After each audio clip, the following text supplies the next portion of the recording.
आपका शेरे भोजपुरी में स्वागत है।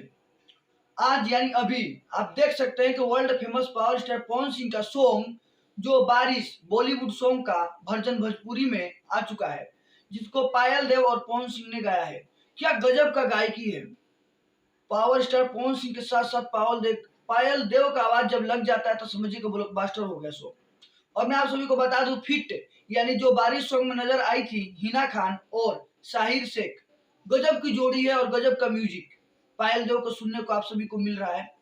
आप इसी तरह अपना प्यार बनाए रखिए ताकि world famous power star Pawan Singh ji और भी आगे भोजपुरी के लिए करे, ज्यादा से ज्यादा बेस्ट करे। World famous power star Pawan Singh को मेरी तरफ से मेरी पूरी टीम को सलाम है।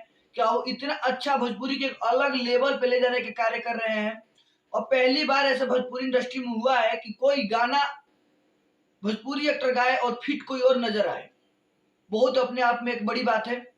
आप सभी जाइए वायरल भोजपुरी पे सर्च मारिए, बहुत जल्द आपको ये गाना मिल जाएगा, जिससे कि गाना आप सुन सकते हैं। बारिश गजब का सॉन्ग है और मुझे लगता है कि world famous power star Pawan Singh के फैंस गर्दा मिलाएंगे और इसे बहुत जल्द यानी 1 से 2 घंटे के अंदर ये ट्रेंडिंग में आ जाएगा। अभी 2-4 मिनट हुआ है। आप जल्दी से जल्दी इस सॉन्ग को ट्रेंडिंग में लाइए ताकि भोजपुरी और बिहार का नाम ऊंचा हो।